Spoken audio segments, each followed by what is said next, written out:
বাংলাই পথ দেখাবে।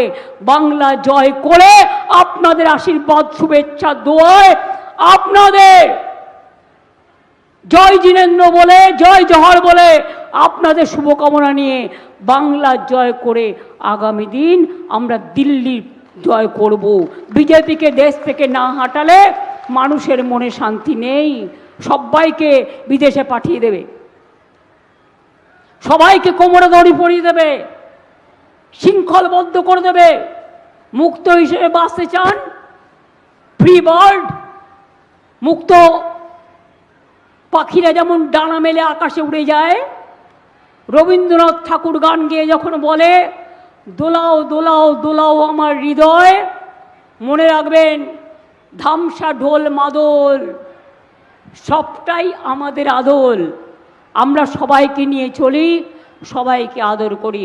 তাই বলি যতই করো চক্রান্ত সব হবে ব্যর্থ, যতই করো হামলা জিতবে আবার বাংলা, যতই করো হামলা তৃণমূল জিতবে বাংলা, যতই করো হামলা লক্ষ্মীর ভাণ্ডার জিতবে বাংলা, কন্যাশ্রী জিতবে বাংলা, যুবসাথী জিতবে বাংলা, আদিবাসীরা জিতবে বাংলা, তপশিলীরা জিতবে বাংলা, জৈনরা জিতবে বাংলা, পারসীরা জিতবে বাংলা, হিন্দুরা জিতবে বাংলা, মুসলিমরা জিতবে বাংলা, শিখরা জিতবে বাংলা, খ্রিস্টানরা জিতবে বাংলা, কৃষক জিতবে বাংলা, শ্রমিক জিতবে বাংলা, ছাত্র যুবরা জিতবে বাংলা।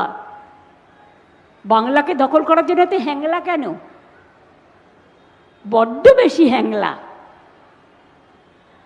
মিথ্যে কথা বলে, বলছে ঝুট আর করছে লুট, দেশটাকে লুট করে নিল। মনে রাখবেন মা বোনেরা, আর যেন পুরুলিয়ায় জঙ্গলমহলে অশান্তি ফিরে না আসে, আর যেন বন্দুকের নল দেখতে না হয়, আর যেন আপনার ছেলে মেয়েদের স্কুলে যেতে প্রবলেম না হয়। ইলেকশনের আগে কিছু টাকা দিলে ভোট দেবেন না। একদিনের জন্য ভোট কেনার জন্য দেয় টাকা। বিহারে দিয়েছিল মেয়েদের 8,000, পরের দিন বুলডোজার ফেরত চেয়েছে। কোথার থেকে ফেরত দেবেন? আর এটাও মনে রাখবেন, ওরা বলে এক করে আর এক। বলেছিল 15 লক্ষ টাকা করে সবার ব্যাংক অ্যাকাউন্টে দেবো, 1 পয়সাও দেয়নি। 2 কোটি ছেলে মেয়ের চাকরি দেবে, আমরা 2 কোটি ছেলে মেয়ের চাকরি দিয়েছি, ওরা কাউকে দেয়নি, সব বিক্রি করে দিয়েছে। তাই আগামী দিন যদি বাঁচতে হয় সিদ্ধান্ত আপনাকে নিতে হবে। আমাদের তো বলবোই আমরা যে আমাদের ভোট দিন, তৃণমূল কংগ্রেসকে ভোট দিন, জোড়া ফুলে ভোট দিন, সকাল সকাল ভোট দিন, নিজের ভোট নিজে দিন, সব চক্রান্ত রুখে দিন। আমার এখানকার প্রার্থী সন্ধ্যা রানী টুডু আছেন, সমর্থন করবেন। আমাদের প্রার্থী রাজীব লোচন শর্মা আছে, এই রাজীব লোচন সরেন।